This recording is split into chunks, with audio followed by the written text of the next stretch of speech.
அதே போன்று 4வது நூற்றாண்டில் நடைபெற்ற மற்றொரு நிகழ்ச்சி. 4வது நூற்றாண்டில் அந்த காலத்தில் ஆட்சியாளர்கள் எல்லாம் தீன்தார்களாக இருப்பார்கள். இந்த காலத்தை பொறுத்தமட்டில் ஆட்சியாளர்கள் அரசியல்வாதிகள் என்று சொன்னால் கடைசி புகலிடம், அயோக்கியருடைய கடைசி புகலிடம்தான் அரசியல் என்று சொல்லுகின்ற அளவுக்கு சாக்கடையாக போய்விட்டது. ஆனால் அந்த காலத்தை பொறுத்தமட்டில் ஆட்சியாளர்கள் தக்குவாதாரிகளாக, இறையச்சமுள்ள நல்லடியார்களாக, சிறந்த இறை அடியார்களாக இருப்பார்கள். அந்த அடிப்படையில் அந்த 4வது நூற்றாண்டில் பகதாதை தலைமை பீடமாக கொண்டு ஆட்சி நடத்தப்படுகின்ற போது பகதாது நகரத்தில் கவர்னராக இருக்கின்றார் ஒரு நபர். அவர் மார்க்கப்பட்டுள்ள மனிதர். பகதாதினுடைய நடுப்பகுதியில் ஒரு நதி ஓடிக்கொண்டிருக்கிறது. திடீரென்று வருடத்தில் சில முறை வெள்ளப்பெருக்கு ஏற்படும். அப்படி வெள்ளப்பெருக்கு ஏற்படுகிற போது அங்கே நடமாடிக்கொண்டிருந்த மக்களை எல்லாம் அள்ளி கொண்டு போய்விடும். ஒரு நேரத்தில் நூற்றுக்கணக்கான உயிர்கள் பலிகொள்ளப்படும். இப்போது கவர்னர் பார்க்கிறார், வருடத்துக்கு ஒரு முறையோ 2 முறையோ இப்படி வெள்ளப்பெருக்கின் காரணமாக நூற்றுக்கணக்கான உயிர்கள் பலிகொள்ளப்படுகிறதே, இவற்றையெல்லாம் தவிர்ப்பதற்காக அந்த இடத்தில் மேல் பாலம் ஒன்று நாம் அமைத்து விட்டால், பாலம் கட்டிவிட்டால் வெள்ளப்பெருக்கின் காரணமாக மக்களுக்கு சேதம் இருக்க மாட்டாதே என்று கருதி பாலம் கட்டுவதற்காக அவர்கள் நாடுகின்றார்கள். ஆனால் பைத்துல் மாலிலே பாலம் கட்டுவதற்கு போதுமான நிதி ஆதாரம் இல்லை. ஒரு நாள் அந்த காலத்தில் வாழ்ந்து கொண்டிருந்த ஒரு மேதை அபு அம்ரு முஜாஹித் ரஹ்மத்துல்லாஹி அலைஹி என்ற பெரியாரிடத்தில் இரவு நேரத்தில் வருகிறார்கள். வந்து விஷயத்தை சொல்கிறார்கள். இப்படி பகதாது நகரத்திலே வருடங்கள் தோறும் நூற்றுக்கணக்கான உயிர்கள் நதியால் பலிகொள்ளப்படுகிறது. அந்த நிலை மாறுவதற்காக நான் ஒரு மேம்பாலம் கட்ட வேண்டும் என்று விரும்புகிறேன். ஆனால் பைத்துல் மாலிலே போதுமான நிதி ஆதாரம் இல்லை என்று தன்னுடைய கவலையை வெளிப்படுத்துகிறார்கள். இந்த வார்த்தையை கேட்டவுடன் சட்டென்று உள்ளே வீட்டுக்குள் சென்ற முஜாஹித் ரஹ்மத்துல்லாஹி அலைஹி ஏதோ ஒரு சுருட்டப்பட்ட ஒரு பொதியை கையில் எடுத்துக்கொண்டு வந்து அந்த ஆளுநர் கையிலே ஒப்படைக்கின்றார்கள். என்ன என்று கேட்டார். அது ஏறத்தாழ 2 லட்சம் தீனார்கள் என்று குறிப்பிடுகின்றார். கவர்னருக்கு பெரிய ஆச்சரியமாக இருந்தது. ஒரு மார்க்க மேதை, இவரிடத்தில் 2 லட்சம் தீனார்கள் எப்படி வந்தது? ஆனாலும் அதையும் தாண்டி அல்லாஹ்வுக்காக ஒரு பொதுப்பணிக்கு இவர் அர்ப்பணிக்கின்றாரே என்று சொல்லி ஒரு பெருமித உணர்வோடு ஏற்றுக்கொண்டார். உண்மையில் அது அவர்களுக்கு எப்படி வந்தது என்று சொன்னால், செல்வச் செழிப்பு மிக்க மூதாதையர்களிடமிருந்து வாரிசு சொத்து என்ற அடிப்படையில், வராகத்து சொத்து என்ற அடிப்படையில் அவர்களுக்கு கிடைக்க பெற்ற பங்கு அது. அதை ஒரு நல்வழிக்கு பயன்படுத்த வேண்டும் என்று பாதுகாப்பாக வைத்திருந்தார்கள். இப்போது மேம்பாலம் அமைக்க வேண்டும் என்று சொன்னவுடன் பொருத்தமான சதகத்துன் ஜாரியா, நிலையான ஒரு தர்மத்திற்கு செலவிடுவதற்கு வாய்ப்பு கிடைத்து விட்டது என்ற எண்ணத்தில் கொண்டு வந்து அப்படியே ஒப்படைத்தார்கள். அல்ஹம்துலில்லாஹ், கவர்னரை ஏற்றுக்கொண்டு வந்து விட்டார். மறுநாள் பகல் பொழுது, அநேகமாக ஒரு லொஹர் தொழுகையின் நேரமாக இருக்கலாம் என்று வைத்துக்கொள்வோம். லொஹர் தொழுகை முடிந்து விட்டது. ஊர் மக்கள் எல்லாம் பள்ளிவாசலிலே ஒன்று கூடி இருக்கிறார்கள். ஊர் மக்களுக்கு நடுவிலே கவர்னர் எழுந்து பேச துவங்குகிறார். எப்படி மக்களே, இப்படி வருடங்கள் தோறும் நதி பெருக்கெடுத்து ஓடுகின்ற போது நூற்றுக்கணக்கான உயிர்களை பலிகொள்ளுகிறது. ஆகவே மேம்பாலம் அமைத்து விட்டால் பாதுகாப்பு கிடைக்கும். ஆனால் போதுமான நிதி ஆதாரம் இல்லை.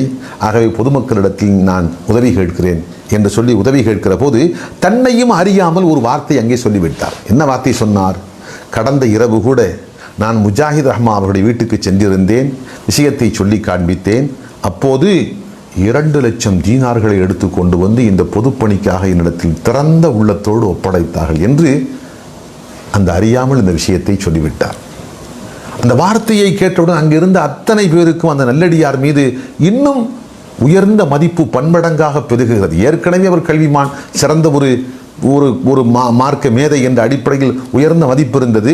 இப்போது இன்னும் அவர் செய்த தர்மத்தை கேட்டுவிட்டு மதிப்பு இன்னும் அதிகமாகிறது. அந்த சபையிலே ஹதரத் முஜாஹித் ரஹ்மத்துல்லாஹி அலைஹி அவர்களும் அமர்ந்திருக்கிறார்கள். இந்த வார்த்தையை சொன்னவுடன் சபையில் நடுவில் இருந்து சட்டென்று எழுந்தார்கள். எழுந்தவர்கள் சொன்னார்கள், கவர்னர் அவர்களே, அந்த தொகையை கொடுத்ததில் ஒரு தவறு நடந்து விட்டது. என் தாயிடத்தில் அனுமதி பெறாமல் நான் கொடுத்து விட்டேன். ஆகவே நான் கொடுத்த அந்த தொகையை திரும்ப கொடுத்து விடுங்கள் என்று தயவு தாட்சண்யம் இல்லாமல் உறுதியான முறையில் கேட்டுக்கொண்டார்கள். இப்போது அத்தனை பேருடைய முகத்திலேயும் மாற்றம்.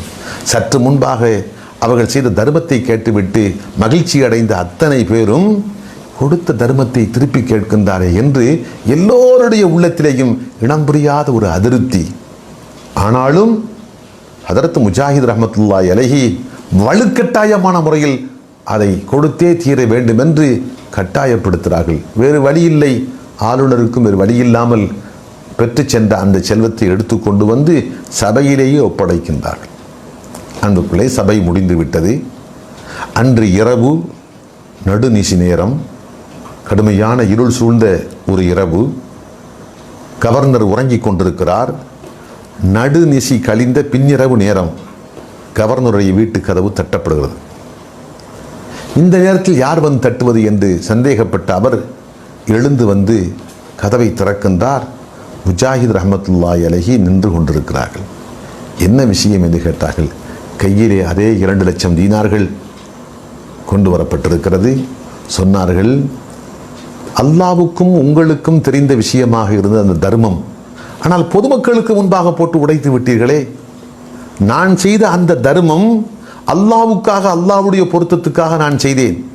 அல்லாவுக்கும் உங்களுக்கும் தவிர்த்து இந்த பிரபஞ்சத்தில் யாருக்கும் தெரியாது என்ற அடிப்படையில் தான் நான் உங்களிடத்தில் வழங்கினேன்.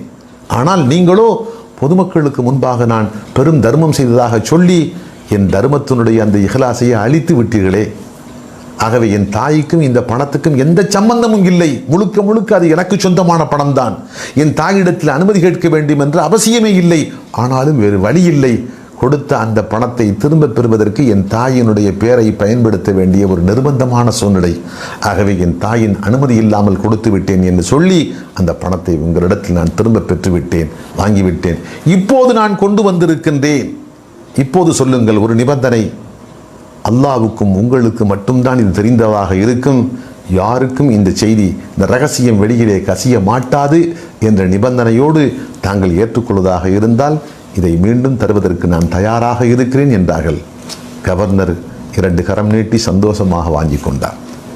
அன்புக்குரியவர்களே, அதில் இருந்து ஏறத்தாழ ஒரு 15-16 வருடங்கள் கழிகிறது. ஹதரத் முஜாஹித் ரஹ்மத்துல்லாஹி அலைஹி மரணமடைகிறார்கள். அவள் ஜனாசா நல்லடக்கம் செய்யப்படுகிறது. அடக்கி முடித்துவிட்டு கவர்னர் பேசுகின்றார். பொதுமக்கள் இப்போது பேசலாம், இறந்து விட்டார்கள். இனிமேல் அவர்கள் செய்த நல்ல காரியத்தை மக்களுக்கு முன்பாக சொல்லி காட்டுகின்ற காரணத்தால் அவர் செய்த தர்மம் அழிந்து போய்விடும் என்றெல்லாம் பயப்பட வேண்டிய தேவையே இல்லை. இப்போது பேசுகின்றார்கள் சமுதாயத்தை பார்த்து. அன்று அவர்கள் செய்த அந்த 2 லட்சம் தர்மத்தை சபையோர்களுக்கு முன்பாக திரும்ப பெற்றார்கள். நீங்கள் எல்லாம் கருதி கொண்டிருப்பீர்கள், கொடுத்த தர்மத்தை திரும்ப பெற்று விட்டார் என்று கருதி இருப்பீர்கள். ஆனால் நடந்தது இது. அன்றைய இரவே அல்லாவுக்கு மட்டும்தான் தெரிய வேண்டும் என்ற நிபந்தனையிட்டு என்னிடத்தில் கொண்டு வந்து ஒப்படைத்து விட்டு சென்றார்கள். நானும் இதுவரைக்கும் அந்த ரகசியத்தை பாதுகாத்தேன். இப்போது அவர்கள் இறந்து விட்டார்கள். இப்போது சமுதாயத்துக்கு முன்பாக சொல்லுகின்ற காரணத்தால் அவர்களுக்கு எந்த பாதிப்பும் ஏற்பட போவதில்லை என்ற காரணத்தால் இப்போது நான் பகிரங்கப்படுத்துகின்றேன் என்று சொன்னார். அன்புக்களே, கொஞ்சம் சிந்தித்து பாருங்கள். தான் வழியை தேடி போகவில்லை. நான் ஒரு தர்மம் செய்தேன் என்று பார்க்கிறோம், விளம்பரப்படுத்துகிறார்கள். தான் செய்த தர்மத்தை விளம்பரப்படுத்துகிறார்கள். விளம்பரப்படுத்தவில்லை என்றால் கோபித்துக் கொள்கிறார்கள்.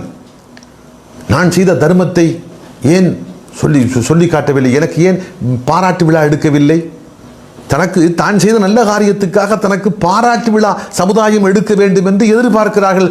பாராட்டு விழா எடுக்கவில்லை என்று சொன்னால் வருத்தப்படுகின்றார்கள். இன்னும் சிலரை பார்க்கிறோம், நான் வாழ்நாளில் செய்த சாதனைகள் என்று வாழ்நாள் சாதனை பட்டியல் போடுகிறார்கள். அதை பார்த்தால் அந்த திருமணத்துக்கு அவ்வளவு உதவி செய்தேன், அந்த ஏழைக்கு இவ்வளவு செய்தேன், இந்த ஆபரேஷனுக்கு இன்னும் உதவி செய்தேன். வாழ்நாள் செய்த அத்தனை காரியத்தையும் அங்கே பட்டியல் என்ற பெயரிலே போட்டு காட்டுகிறார். அத்தனையும் அழிந்து நாசமாகிவிட்டது. அந்த வாழ்நாள் சாதனை என்ற பெயரிலே போடுகிறார்களே பட்டியல், அதிலே அவர்கள் செய்த அத்தனை அமல்களுடைய அத்தனையும் அழிந்து நாசமாகி விடுகின்றன. ஆக நம்முடைய முன்னோர்களுடைய வாழ்க்கையில் பார்க்கிறோம், அல்லாஹ்வுடைய பொருத்தத்தை தவிர்த்து வேறு எந்த ஒன்றும் எங்களுடைய செயல்பாடுகளில் பிரதி நோக்கமாக கொள்ளவில்லை. ஒருவேளை எங்கள் சக்திக்கு மீறி அடுத்தவர் மூலமாக அந்த இஹ்லாஸுக்கு களங்கம் ஏற்படும் என்று இருந்தால் நான் செய்த அமலையே நான் திரும்ப பெறுகின்றேன், நான் செய்த தர்மத்தையே நான் திரும்ப பெறுகின்றேன். அதனால் சமுதாயத்துக்கு முன்பாக அவப்பெயர் பெற வேண்டும் என்று சொன்னாலும் பரவாயில்லை, பாதகம் இல்லை. கொடுத்த தர்மத்தையே திரும்ப பெற்றுக் கொண்டு விட்ட மனிதர் ஒரு ஒரு அற்பமான மனிதர் என்று சமுதாயமே என்னை கருதும் என்று இருந்தாலும் அதனால் எனக்கு எந்த பாதகமும் இல்லை, அல்லாஹ்வுடைய பொருத்தத்தில் எனக்கு எந்த சேதாரமும் ஏற்படக்கூடாது என்ற விஷயத்தில் உறுதியாக இருந்தார்கள்.